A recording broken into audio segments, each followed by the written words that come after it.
আমরা সবাই যখনই কোনো ব্যাংক বা পোস্ট অফিসে অ্যাকাউন্ট ওপেন করাতে চাই, তখনই আমাদের সবার মনে কিন্তু একটা প্রশ্ন আসে, কোথায় আমরা অ্যাকাউন্ট ওপেন করাবো?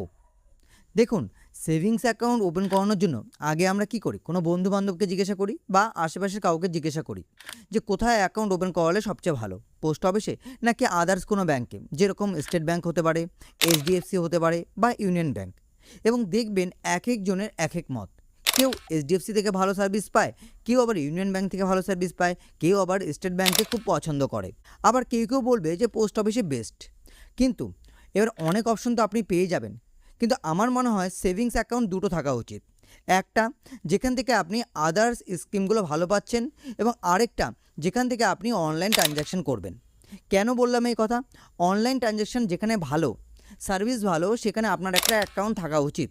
কারণ আমরা এখন বেশিরভাগই অনলাইন পেমেন্ট করি কিছু কেনাকাটা করতে গেলেই বা কাউকে পেমেন্ট করতে গেলেই। আরেকটা অ্যাকাউন্ট আপনার এমন জায়গায় হওয়া উচিত যেখান থেকে আপনি আদার্স স্কিমে ইনভেস্ট করে ভালো রিটার্ন পেতে পারেন। তাহলে আদার্স স্কিম কোথায় রয়েছে? এসবিআই বলুন বা এইচডিএফসি, সেখানেও রয়েছে, আবার পোস্ট অফিসেও রয়েছে। কিন্তু বর্তমান সময়ে দাঁড়িয়ে পোস্ট অফিসে দেখবেন অনেক স্কিম রয়েছে, আমি ডিটেলস দিয়ে দিচ্ছি। এইসব স্কিমে ইনভেস্ট করতে গেলে পোস্ট অফিসে একটা সেভিংস অ্যাকাউন্ট থাকা খুবই দরকার, এটা আমার পার্টিকুলার মনে হয়। তাই আমি আপনাদেরকে সাজেস্ট করব আপনারা আদার্সের জন্য একটা পোস্ট অফিসে অ্যাকাউন্ট ওপেন করাতে পারেন। যদি আপনারা পোস্ট অফিস বা যে কোনো ব্যাংকে অ্যাকাউন্ট ওপেন করান, তাহলে সেই সব সেভিংস অ্যাকাউন্টের মধ্যে কী ডিফারেন্স রয়েছে, তাই আমরা আজ এই ভিডিওতে আলোচনা করব। এবং কিভাবে অ্যাকাউন্ট ওপেন করাতে পারবেন, কী কী ডকুমেন্টস লাগবে, সেটা ব্যাপারেও আমরা এই ভিডিওতে আলোচনা করব। তাই সবার প্রথম যে অপশনটি রয়েছে সেটা হলো পোস্ট অফিসে ইন্টারেস্ট রেট এবং ব্যাংকের ইন্টারেস্ট রেট। যদি আমরা ইন্টারেস্ট রেটের কথা বলি, তাহলে আপনারা দেখতে পারবেন পোস্ট অফিসের যে ইন্টারেস্ট রেট বর্তমানে চলছে সেভিংস অ্যাকাউন্টে, সেটা হলো 4%, 4%-এর আশেপাশে। এবং ব্যাংকের যে ইন্টারেস্ট রেট রয়েছে, যদি আপনারা সেটার দিকে তাকান, তাহলে 2 থেকে 2.5%-এর কাছাকাছি। ব্যাংক টু ব্যাংক ভ্যারি করে, কোনো ব্যাংকে 2% দেয়, কোনো ব্যাংকে আবার 2.5% দেয়। সেটা bank of India, bank of Baroda, union bank বা স্টেট ব্যাংক। যদি আমরা স্টেট ব্যাংকের কথা বলি তাহলে 2% দেয়, ব্যাংক অফ বরোদায় আমি দেখেছি 2.50%-এর মতো দেয়। তো সেই ক্ষেত্রে পোস্ট অফিসে যদি আপনারা সেভিংস অ্যাকাউন্টে টাকা রেখেও দেন, তাহলে দেখা যায় যে আপনারা বেশি টাকা রিটার্ন পাবেন, কারণ 4% ইন্টারেস্ট রেট দিচ্ছে। তারপরে পোস্ট অফিসে অ্যাকাউন্ট ওপেন করানোর জন্য মিনিমাম 500 টাকা লাগে, তাহলে আপনারা এখন অ্যাকাউন্ট ওপেন করাতে পারবেন, সেভিংস অ্যাকাউন্ট ওপেন করাতে পারবেন। কিন্তু এবার এখানে একটা প্রশ্ন আসে, আপনারা আদার্স কোনো ব্যাংকে যদি যান, সেটা প্রাইভেট হোক বা গভর্নমেন্ট হলে স্টেট ব্যাংক হতে পারে বা গভর্নমেন্ট ব্যাংক হতে পারে, সেন্ট্রাল ব্যাংক হতে পারে, ইউনিয়ন ব্যাংক হতে পারে, তাহলে আপনাদের 500 থেকে 1000 টাকা মিনিমাম রাখতে হবে। কিন্তু বেশিরভাগ ক্ষেত্রে স্টেট ব্যাংক বলুন বা bank of Baroda, bank of India, union bank, সেখানে 1000 টাকাই রাখতে লাগে। তাহলে এবার এখানে একটা ব্যাপার দাঁড়াচ্ছে, তাহলে পোস্ট অফিসের মেনটেন্যান্স ব্যালেন্স সেভিংস অ্যাকাউন্টের 500, আর ব্যাংকের যে মেনটেন্যান্স ব্যালেন্স রয়েছে সেটা হলো 1000 টাকা। তাহলে এখান থেকে আপনাদের এটা ক্লিয়ার হয়ে গেল যে আপনি যেখানেই অ্যাকাউন্ট ওপেন করেন না কেন, আপনার পোস্ট অফিসে কম টাকা রাখলেও চলবে। আগে 50 টাকা ছিল, এখন 500 টাকা করেছে। এবং ব্যাংক অ্যাকাউন্টে আপনাদের মিনিমাম 1000 টাকা রাখতেই হবে, এটা মেনটেন্যান্স ব্যালেন্স, এর নিচে চলে গেলে কিন্তু ফাইন হবে। আর প্রাইভেট ব্যাংকে তো আপনারা জানেন সেটা সিটি ওয়াইজ ভাগ হয়ে যায়, একটু যেখানে হাইফাই সিটি না, সেখানে 5000 টাকা দিয়ে অ্যাকাউন্ট খোলা যায়, আবার হাইফাই সিটি হলে যেরকম কলকাতা বা তারও বাইরে, তাহলে 10,000 টাকা দিয়ে অ্যাকাউন্ট ওপেন করাতে হয়। তাহলে এখানেও আপনারা আশা করি ক্লিয়ার হয়ে গেছেন যে কোথায় অ্যাকাউন্ট ওপেন করালে কত টাকা আপনাদের রাখতে হবে। এবার আসি আরেকটা মোস্ট ইম্পর্ট্যান্ট পার্ট, সেটা হলো পোস্ট অফিসের সেভিংস অ্যাকাউন্টে 8টা ফেসিলিটির ব্যাপারে। দেখুন, এই ফেসিলিটিগুলো আপনারা আদার্স ব্যাংকেও পাবেন, এখানেও পাবেন। প্রথমে 8টা ফেসিলিটির ব্যাপারে বলি। সবার প্রথম রয়েছে এটিএম ফেসিলিটি, সব জায়গায় রয়েছে। আপনারা প্রতিদিন 25,000 টাকা অবধি ভারতের যে কোনো এটিএম থেকে 25,000 টাকা পার ডে, মনে রাখবেন, আপনারা উইথড্র করতে পারবেন। হ্যাঁ, 25,000 টাকা পার ডে উইথড্র করতে পারবেন। সেই ক্ষেত্রে এটিএম যে কোনো ভারতের যে কোনো এটিএম থেকে উইথড্র করাতে পারবেন, কারণ পোস্ট অফিসে কোনো নিজস্ব এটিএম তো নেই।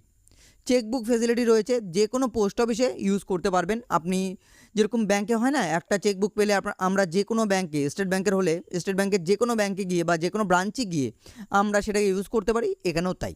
এরপর ইন্টারনেট ব্যাংকিং, বর্তমানে ইন্টারনেট ব্যাংকিং এবং মোবাইল ব্যাংকিং দুটোকেই কিন্তু অন করা হয়েছে বা এখন চালু করে দেওয়া হয়েছে। অনেকেই জানে না, কিন্তু আমি জানি এবং ইউজ করি, তাই বলছি। যদি না জানেন বা এটা সম্বন্ধে ভিডিও চান, তাহলে আপনারা কমেন্টের মাধ্যমে জানাবেন কীভাবে পোস্ট অফিসে ইন্টারনেট ব্যাংকিং বা মোবাইল ব্যাংকিং ইউজ করবেন, সেটার ভিডিও আমরা আপনাদের জন্য নিয়ে আসবো। এছাড়াও আধার কার্ড সিডিং, এই যে অন্নপূর্ণা ভাণ্ডার বলুন বা রিসেন্টলি কত কিছু স্কিম বের হয়েছে, যুবশক্তি, অন্নপূর্ণা প্লাস আয়ুষ্মান কার্ড, এছাড়াও রয়েছে আবাস যোজনা। প্রতিটির ক্ষেত্রে কিন্তু এই যে আধার কার্ড সিডিং বা ডিভিডি লিঙ্ক দরকার পড়ে, এটাও কিন্তু পোস্ট অফিসের সেভিংস অ্যাকাউন্টেই হয়। তাহলে এখানেও আপনাদের আলাদা করে আর কোনো চিন্তার বিষয় নেই, আপনারা এখান থেকেই লিঙ্ক করে এই ব্যাঙ্ক অ্যাকাউন্টে বা এই পোস্ট অফিসের সেভিংস অ্যাকাউন্টে টাকা নিতে পারবেন। এবার আসি কিছু আদার্স স্কিমের ব্যাপারে, যেগুলো ব্যাঙ্কেও রয়েছে এখানেও রয়েছে। কি কি? সবার প্রথমে যদি আমি কথা বলি তাহলে হলো অটল পেনশন যোজনা। হ্যাঁ, এপিওয়াই, এর নাম হয়তো আপনারা অনেকেই শুনেছেন। এবার এখানে আপনারা অ্যাপ্লাই করতে পারবেন, অ্যাপ্লাই করে direct post office savings account থেকে টাকা কেটে নেবে। হ্যাঁ, অটল পেনশন যোজনা, এটা অনেক ভাইরাল হয়েছিল। অনেকেই ইনভেস্ট করে, 300-400 টাকা করে ইনভেস্ট করতে লাগে, ভালো একটা অ্যামাউন্ট আপনি যখন 60 বছর হয়ে যাবে তখন পাবেন। তো সেই ক্ষেত্রেও আপনি কিন্তু এই সেভিংস অ্যাকাউন্টে এই ফেসিলিটিও পাবেন।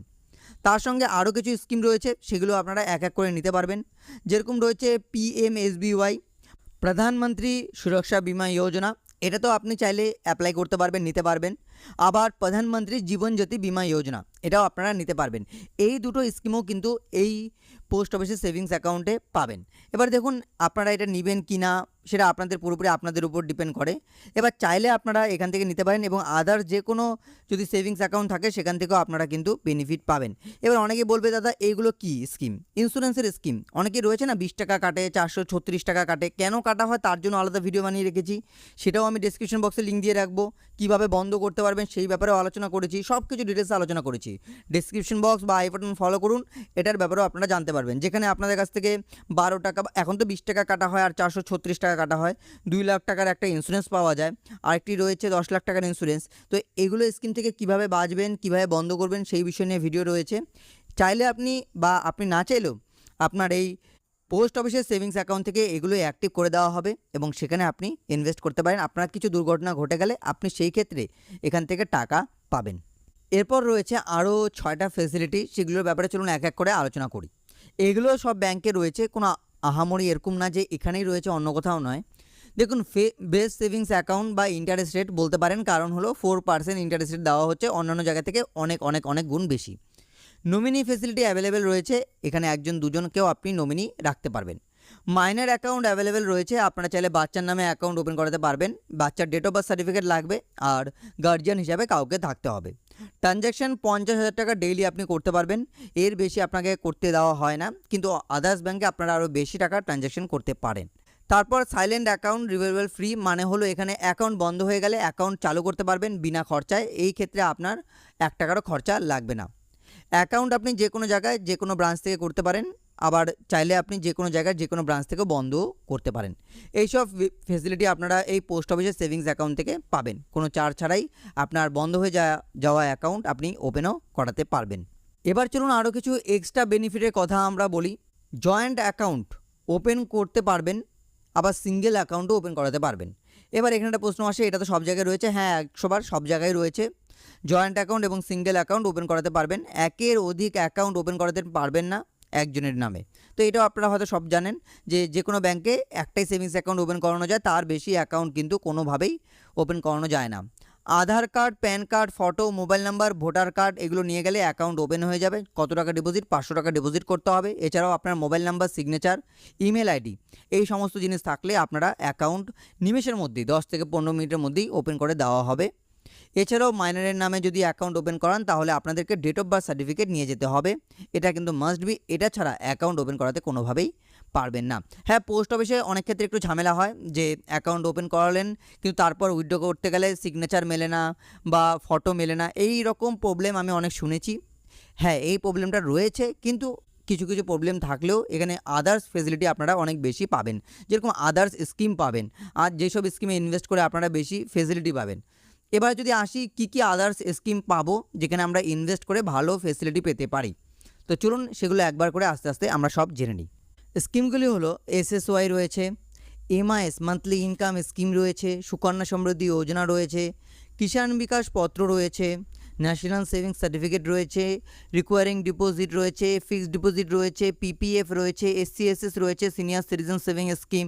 তো অনেক স্কিম রয়েছে বললাম না, দেখুন এসএসওয়াই যদি কন্যা সন্তান হয় বেস্ট স্কিম, এমআইএস মান্থলি ইনকামের জন্য বেস্ট স্কিম, কেভিভি টাকা ডাবল করার scheme, NSC national savings certificate সব থেকে বেশি রিটার্ন পাওয়া যায়, আরডি রয়েছে যেখানে মাসে মাসে আপনি টাকা ইনভেস্ট করতে পারেন, শুধুমাত্র 100 টাকা থেকে শুরু করতে পারেন, এসসিএসএস রয়েছে সিনিয়রদের জন্য বেস্ট অপশন একটা পেনশনের, পিপিএফ রয়েছে ট্যাক্স বাঁচাতে পারেন, এসএসওয়াই থেকে ট্যাক্স বাঁচাতে পারেন, এনএসসি থেকে ট্যাক্স বাঁচাতে পারেন, এফডি থেকে ট্যাক্স বাঁচাতে পারেন, এফডিতেও সব থেকে বেশি ইন্টারেস্ট দেওয়া হয় জেনারেলদের জন্য।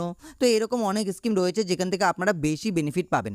তাই আমার সাজেশন পোস্ট অফিস রয়ে গেছে, কারণ একটা অ্যাকাউন্ট পোস্ট অফিসে থাকা উচিত। এবার আপনি আদার্স আরও দুটো অ্যাকাউন্ট বানান, কোনো ব্যাপার না, একটা রাখবেন যাতে এইসব স্কিমে আপনারা ইনভেস্ট করতে পারেন। যেমন এনএসসি শুধু পোস্ট অফিসেই রয়েছে, কেবিবি শুধু পোস্ট অফিসেই রয়েছে, এমআইএস শুধু পোস্ট অফিসেই রয়েছে। তাই আমি বলবো পোস্ট অফিসে একটা অ্যাকাউন্ট 500 টাকা দিয়ে ডিপোজিট করে রাখা আপনাদের উচিত, যাতে এই সমস্ত স্কিমে আপনারা ইনভেস্ট করতে পারেন। তো আশা করব আমরা আজকে এই ভিডিওর মাধ্যমে বোঝাতে পেরেছি কেন পোস্ট অফিসের অ্যাকাউন্ট এখন বর্তমান সময়ে দরকার। হয়তো ভবিষ্যতে আরও স্কিম বেরোতে পারে এবং আরও বেশি বেনিফিট আপনারা পেতে পারেন। যদি আপনাদের ভিডিওটি ভালো লেগে থাকে তাহলে ভিডিওটি লাইক এবং শেয়ার করে দেবেন বন্ধুবান্ধব এবং গুরুজনদের সাথে।